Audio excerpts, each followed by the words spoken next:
sister, Stella, discovered she had a 5-point resemblance to the beloved wife of a corporate titan. To take her place, Stella arranged a meeting, planning to stage a car crash and kill the woman. I got there just in time to stop her. On the way back, I tried to reason with her.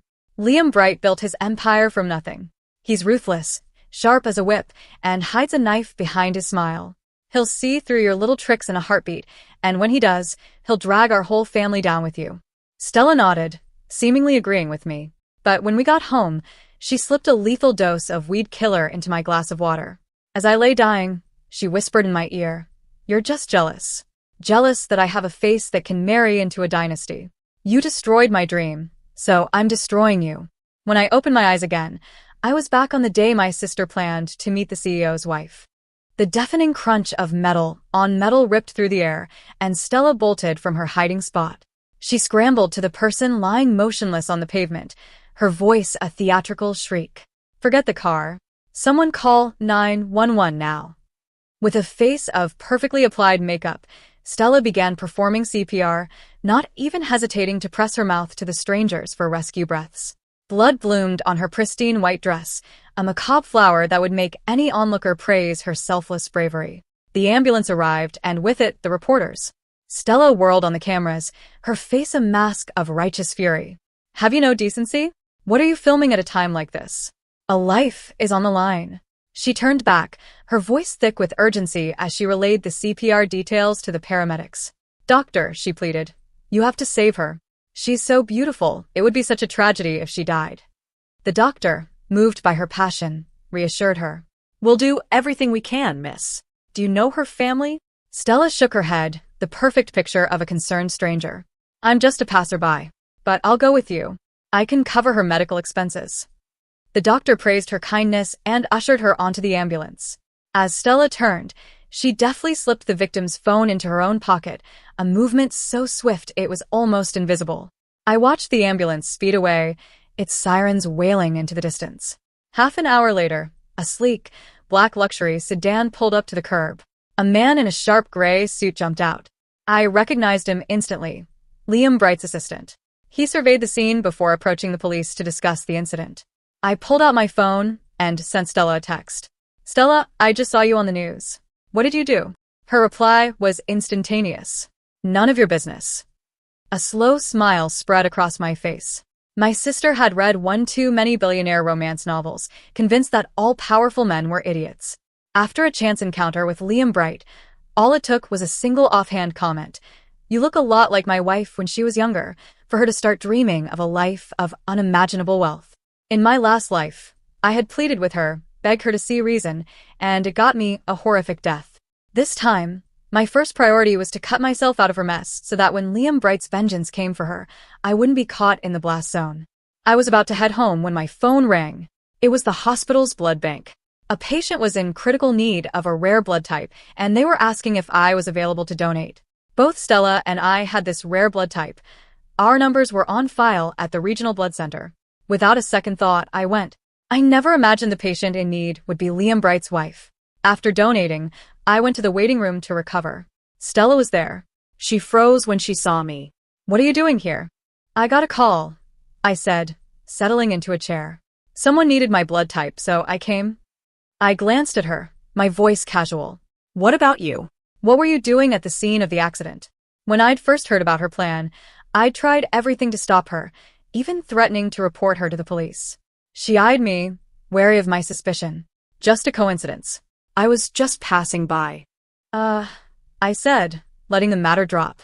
I closed my eyes, feigning exhaustion. But Stella couldn't resist the urge to gloat. "Luna," she began, her voice dripping with triumph, "do you know who that woman is? She's the wife of the richest man in the city, Liam Bright. Liam told me I look just like she did when she was young. Once she's dead, I'll be the next Mrs. Bright. Before, I would have told her to stop dreaming. This time, I played along." "Wow, congratulations. When you're rich and famous, do you think you could get me a job at Bright Corp?" My fawning praise visibly pleased her. She scoffed. "Mom and Dad were right about you. You were born to be a worker bee. I'm about to have all the money in the world, and all you can think about is a job." Just then, Liam Bright's voice echoed from the hallway. Stella's eyes lit up. She shot to her feet, ready to go make an impression. Get out of sight, she hissed at me. And don't you dare ruin this for me. We were twins. She was terrified I'd steal Liam's attention. She really didn't need to worry. Right now, I wanted nothing more than to be as far away from her as possible. When the axe fell, I didn't want to be spattered with her blood. But then, a sly, cruel smile touched her lips. Then again, she mused, with a face like yours, it probably wouldn't matter if he saw you. Her meaning was crystal clear. We were twins, yes, but not identical. The same features that made her stunning were merely plain on me. It was as if my face was the original photo, and hers had been run through a beauty filter set to max. She was the masterpiece. I was the rough sketch. Stella sashayed out of the room.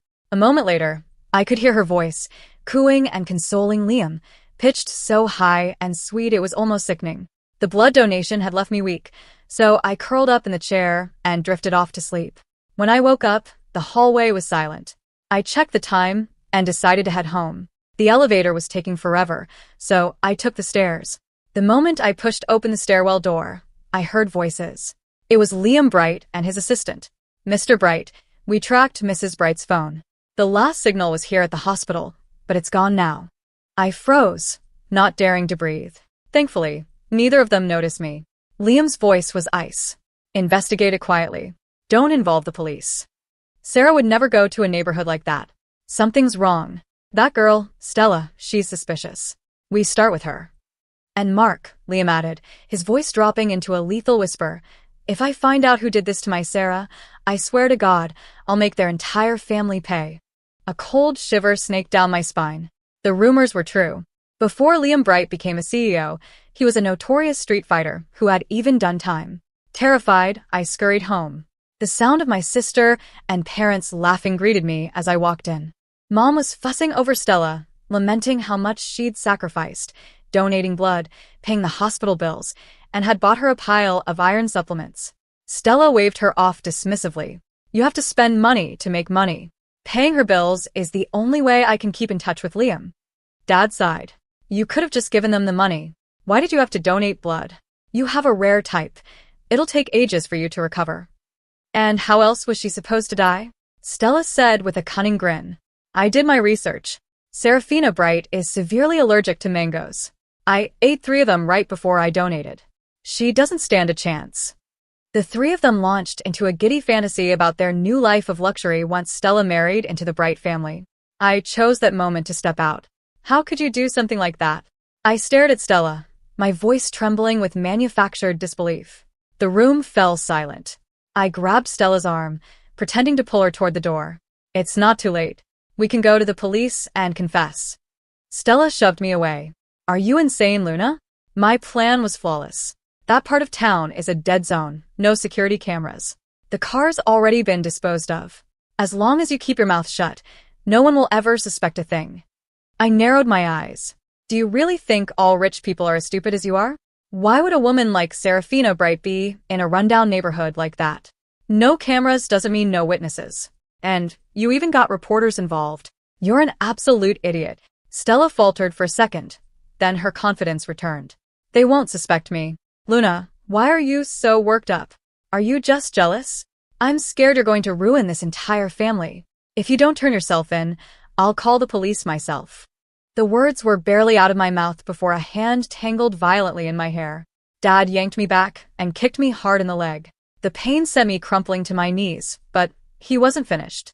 He slapped me twice across the face, his rings cutting my cheek. Your sister is doing this for our family, and you want to call the cops? If I'd known you were this venomous, I would have strangled you in your crib. Hit her. Hit her. Mom chimed in. She's a worthless brat who only learns the hard way. Stella stood with her arms crossed, a cold smirk on her face. Harder, Dad. Make sure she can't ruin our big chance. I endured the storm of kicks and punches, a grim sense of déjà vu washing over me. It was just like the last time. After Stella poisoned me, I had begged them to take me to the hospital. Instead, they locked me in my room and watched impassively as my life faded away. I could never understand it. Why did they love her and hate me? We were twins. But she got new clothes and a good school, while I wore rags and was treated like her servant. The pain intensified, and I screamed, silently counting down the seconds. A few minutes later, a knock came at the door. It was our neighbor, asking about the noise. Dad stopped, his voice instantly changing to something calm and pleasant. "It's nothing, just our clumsy older daughter took a little fall." He shut the door and kicked me one last time. "Have you learned your lesson?" In the past, I would have stayed defiant, even after a beating like this. This time, I was a terrified rabbit. "I was wrong. Dad, I was wrong," I whimpered. "I shouldn't have said those things about Stella." He was still angry. "Are you still going to the police?" No. "Never. I won't." After I begged and pleaded for forgiveness from him, Mom, and Stella, Dad's rage finally subsided. "Stop your blubbering," Mom snapped, her face a cold mask. "Go make dinner. We're starving." I obediently got up, put on an apron, and went to the kitchen. Just then, Stella's phone buzzed. She glanced at it and let out a piercing shriek. "She's dead." "Serafina Bright is dead. I have to get to the hospital. I need to be there to comfort Liam." She scrambled to her room, throwing on a new outfit, redoing her makeup, and stepping into a pair of impossibly high heels. Worried about her going out so late, Mom and Dad grabbed the car keys to drive her. Once they were gone, I packed my things. It was time to leave this house for good. On my way out, I ran into the neighbor again. He frowned when he saw my bruised face. "They did it again, didn't they?" His eyes fell to the suitcase in my hand. He clicked his tongue. "Good for you. Get out of here. If you stay in this house any longer, they're going to be the death of you." I thanked him and hailed a cab. The radio was buzzing with the news. The wife of the city's richest man had died in a tragic hit-and-run. Liam Bright was offering a $1 million reward for any information leading to the driver. The cabbie whistled. "This driver's got some nerve, hitting a Bright and then running. A guy with that much money will find him like it's a game." I murmured. "I heard that Liam Bright used to be a real gangster," the driver continued. "Met his wife and cleaned up his act. Now that she's gone, I feel sorry for whoever's in his way." I nodded again in agreement. The person who was about to be the most unlucky of all had no idea what was coming. For the next few days, the internet was flooded with two stories: Liam Bright's heartbroken plea for information about his wife's death, and the heroic actions of my sister. A photo of her, dress stained red, kneeling on the pavement performing CPR, went viral. Millions shared it, calling her a goddess, an angel. Another video surfaced of Stella at the hospital, silently weeping. "I'm so sorry," she told a reporter, her voice cracking. "I couldn't save Mrs. Bright. I just didn't try hard enough." In the background, Liam Bright stared at her, his expression unreadable, intense. Stella forwarded this video to our family group chat. "Look at the way Liam's looking at me. He's totally falling for me." Mom and Dad chimed in with their enthusiastic agreement. The three of them lost once more in their delusional fantasy. I typed out a single reply. "He's definitely moved. Looks like he's moved to kill." My message, as expected, sent Stella into a rage. She fired back a series of screenshots of her conversations with Liam. They had exchanged hundreds of messages over the past few days. Stella offered him comfort. Liam responded, telling her that her words had been a great source of solace. The tone was bordering on intimate. "Still think he doesn't have feelings for me?" she texted, smugly. I couldn't help myself. Or maybe he's just playing you to get information. Liam Bright can have any woman in the world. Why would he be interested in you? Stella exploded. "Luna, I haven't forgotten what you tried to do. Are you asking for another beating?" Dad replied, "Where have you been hiding? Don't think for a second we can't find you." They tore into me again, ending with a final warning. If I went to the police, they would kill me. I put my phone away and looked out the window. After leaving home, I'd found a small apartment to rent. It was all I could afford, a tiny place in the same rundown industrial district where Serafina Bright had been hit. Every day on my way home from my new job, I saw Liam's assistant, Mark, going from shop to shop, asking questions, collecting security footage. A couple of days later, Stella posted another screenshot in the group chat. It was an invitation from Liam Bright for her and our parents to be his guests at his private estate. He wanted to thank her properly. Stella tagged me. "See, Luna? Now do you understand how charming I am? This isn't just a thank you dinner. He's introducing me to his life." I didn't reply. Stella was so wrapped up in her seduction plot that she failed to notice a few crucial details. All news reports about Serafina Bright's death had been scrubbed from the internet. The police were no longer investigating, and Liam's assistant hadn't been seen in the neighborhood for 2 days. This wasn't a dinner party. It was an execution. They had finally sealed their own fate. I sighed, ready to head back to my apartment and treat myself to a decent meal. Just then, a black luxury car glided to a stop in front of me. Liam Bright's assistant, Mark, stepped out. "Miss Luna, I presume," he said, his smile polite but unreadable. "Mr. Bright would like to see you." My heart hammered against my ribs as I slid into the plush leather seat of the car. Why would Liam Bright want to see me? Did he think I was an accomplice? Was he going to make me pay, too? But a wave of calm washed over me. Even if he did, I had proof. The text messages, the bruises still fading on my skin, they would all testify that I had nothing to do with it. Liam Bright might be a ruthless man, but he was also a man who dealt in facts. The car soon came to a stop. I looked up and saw we were parked in front of my old family home. Mark made a quick phone call. A few moments later, Stella and my parents emerged, dressed to the nines. The clothes were expensive, ostentatious. The three of them radiated an unbearable arrogance. Stella, especially, was already playing the part of the lady of the manor, ordering Mark around. "Mark, is this piece of junk really the car you brought for me? In the future, don't even bother if it costs less than $250,000. Dad chimed in. "That's right. My daughter is going to be the next Mrs. Bright. You should be showing her more respect." I wanted the ground to swallow me whole. Mark, ever the professional, simply smiled. "My apologies. I'll be sure to keep that in mind. For now, let's get going. Mr. Bright is waiting." Stella finally deigned to get in the car. Her face soured when she saw me. "Luna, what are you doing here?" Before I could answer, Mark spoke for me. "Miss Luna is an honored guest of Mr. Bright." Stella shot me a scornful look. "Honored guest? You always pretended to be so high and mighty, Luna. Funny how you come running like a dog the second there's something in it for you." "Who knows if this is a good thing or a bad thing," I said coolly, my lips pressed into a thin line. "Without your sister, you wouldn't have this chance in a million years." Dad snarled, his hand instinctively flying up to strike me.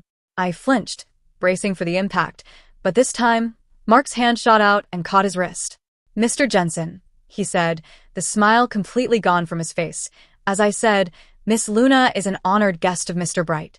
The sudden chill in his voice made the air in the car thick and heavy. Dad awkwardly pulled his hand back. I was just kidding. The rest of the ride was silent, but our family group chat lit up. "Stella, Luna, what did you say to Mark? Why is he taking your side?" I was just as confused as she was.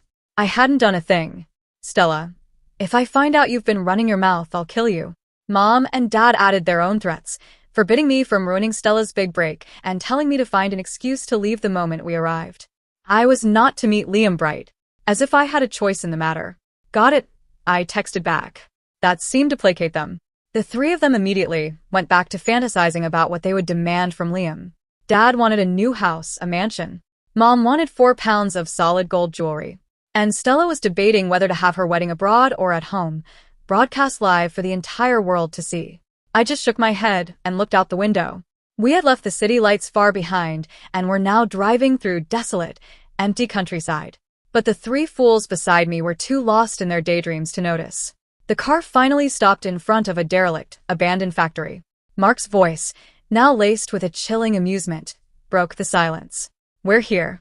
Everyone out." Stella stared out the window in disgust. "What is this hellhole? We're supposed to be going to Liam's estate for dinner. What's the meaning of this? I'll tell him, you'll be fired by morning." Mark got out and opened the rear door. A blast of cold air swept into the car. Behind him, more than a dozen large, imposing men had materialized out of the darkness. "This is Mr. Bright's meaning," Mark said, his face a grim mask. "If you won't get out on your own, we'll be happy to assist you." He snapped his fingers. Two of the men moved forward and dragged Stella, Mom, and Dad from the car. Even then, Stella didn't seem to grasp the situation. "Are you insane, Mark?" she shrieked. "I'm the future Mrs. Bright. Liam invited me here to thank me. He'll have your head for this." Her words were met with a chorus of derisive laughter. When it died down, Mark looked at her, his expression cold.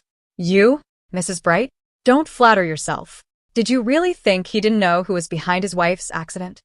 The truth is, he suspected you from the moment you appeared. We've spent the last week gathering all the evidence, all the witnesses. We brought you here to settle the score, not to thank you." The color drained from my parents' faces. "What are you talking about?" Dad blustered. "What accident? What evidence? You can't just make wild accusations. My daughter risked everything to save Mrs. Bright. She gave her own blood. And this is how you repay her? Is there no justice? Stella, let's go. We don't need to associate with these people. They grabbed Stella's arm and tried to walk away, but they were snatched back like stray cats and thrown to the ground. This is illegal. I'll sue you.